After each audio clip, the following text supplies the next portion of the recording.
Me? She's talking about me?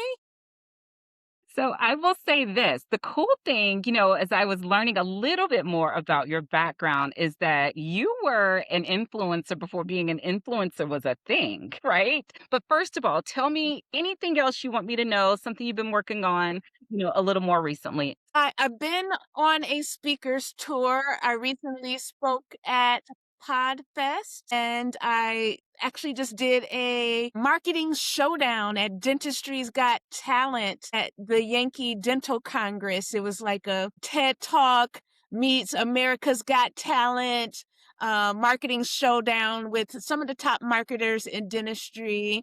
And it was a really great experience. And I really talked about how to get that visibility without chasing algorithms. So I am really excited to just really do things like this, get on more podcasts. I'm hitting the speaker circuit and just letting practitioners, aesthetic practitioners, dentists know that there are so many ways to market your practice. And we just don't learn this stuff in dental school or medical school. So I'm just happy to share the good word on how you can build your brand and build your visibility and get booked, featured, and paid, honey. I love it. You're speaking my language. So the beautiful thing about you and your career, as I mentioned, I worked for the leader in medical aesthetics previously in working with, plastic surgeons, medical aesthetics practice owners, and, they want more patients. They want to do more with the patients that they currently have. And, your early days in your career, I know that you were an influencer before social media was even a thing. Will you talk to me about some of the things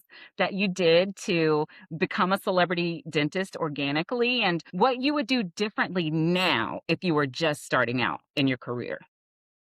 Ooh. So I started my career in 1998. And what I really did from the gate, and that was right like 2 years after I graduated from dental school, came to New York and started working for other dentists. And I didn't like how they were running their businesses. And I just had a bigger vision for what I wanted to do. And I really set out from the beginning knowing that I wanted to serve the celebrity clientele, the tastemakers in New York City. So for me, what I did is I really hit the ground, hit the pavement, and did guerrilla marketing. I put my name and my face on flyers, put before I even had my first celebrity client, and I've seen many since 1998. But before I had my first, I put it on the card with my tagline.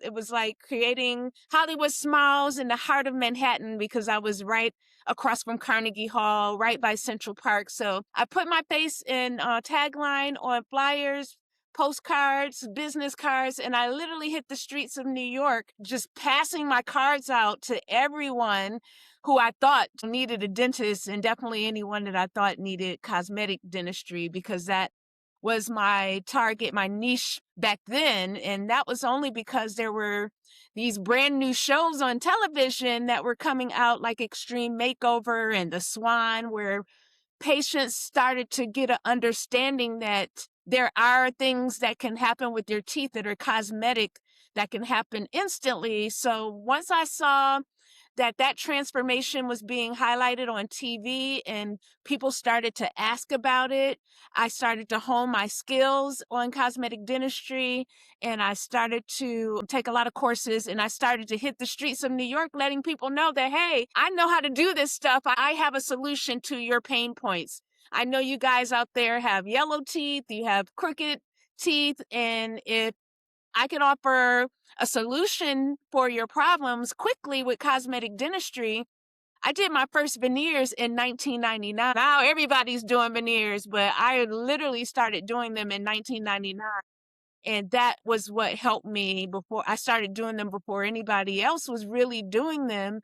And that's what helped me differentiate myself from my competition. So today, I still do guerrilla marketing. I am all over the place. I am in those streets just like I was in 1998.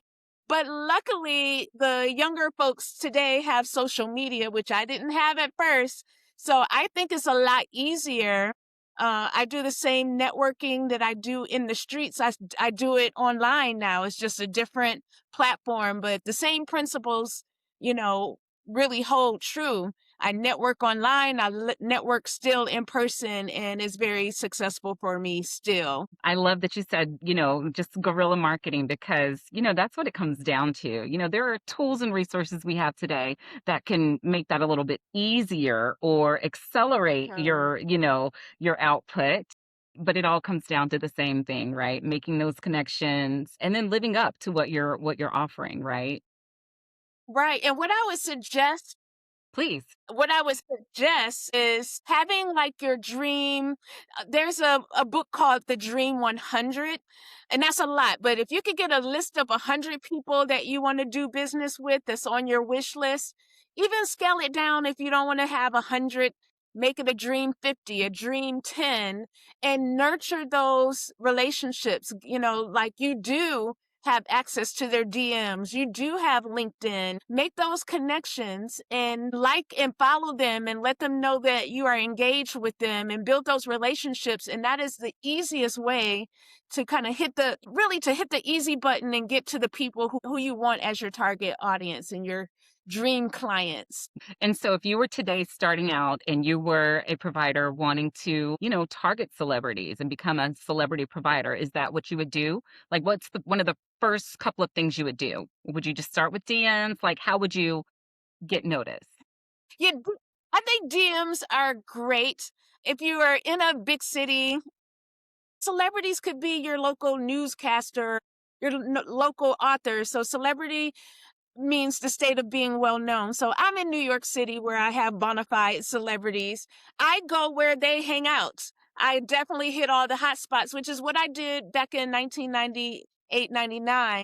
Go to the hot spots and, network, if they're doing a book signing, if they're going to be at a charity event, those are the kind of places that I go physically. And then, back if you missed Clubhouse back during the pandemic, the celebrities used to be on Clubhouse, but you can still just find them on LinkedIn, find them on Instagram, TikTok, and DM them. But you have to, like I said, if you engage with them first, they're more than likely going to respond to you. But the easiest way that I say today and what has worked for me is you have to look like the go-to person. And that's really what my company celebrity branding is founded on. Like you need to look like the rock star. You need to look like the resource, the person that they can turn to for answers. Because when they come to your profile and they are going to check you out, the number one question that they're going to ask themselves is why you? Why should I choose Dr. Austin? And your page needs to look like you are a credible resource, that you have authority. And that's why I say you should have a book. You should be writing blogs. You should have a podcast. When you are putting yourself like you are media and you are an expert, and then you have some results to back it up and testimonials, they have no choice. Like they're gonna want to go to you because they have many, many options. And so they're gonna check you out. And if you look like the person to go to, it's an easy yes. It's a very easy yes. So I will tell you, working in this industry, I've worked with some of the top medical aesthetics practice owners, some top plastic surgeons, top cosmetic dentists. And the ones that are really good and that are really passionate tell me is that how do I do it all? Like I love being in this chair or being in this treatment room, but I have a kid and a wife that I would like to spend more time with. And so we Right? talk about how starting to coach and starting to, develop a business that doesn't need you there 100% of the time. Yeah. What kind of advice would you give to that provider? They love what they do. They're the best at it, but you have to have a sustainability plan, right? What would you tell that person? Yeah, and I don't have kids or anything like that where I have to get home to, but I also like my personal time and I like to have a life outside of the app. So I would say it all comes down to systems, and that's where using automation comes into play. So I have webinars that are running 24/7 that are educating my clients. I have virtual consultations. So if you go to my dental practice website, vipsmiles.com, you can start the virtual consultation. And that's where AI comes into play as well. I have like questions that I'm asking my leads in advance. What is it about your smile that you don't like? How many teeth do you think you want to transform? Is it just top? Is it top and bottom? What's your budget? Do you need financing? So these are things that would normally be held or taken care of in a dental practice and would require your physical time. But a lot of these things I'm taking care of before they even step into my office. So I am setting myself up to kind of weed out, the clients who are serious and who are not serious.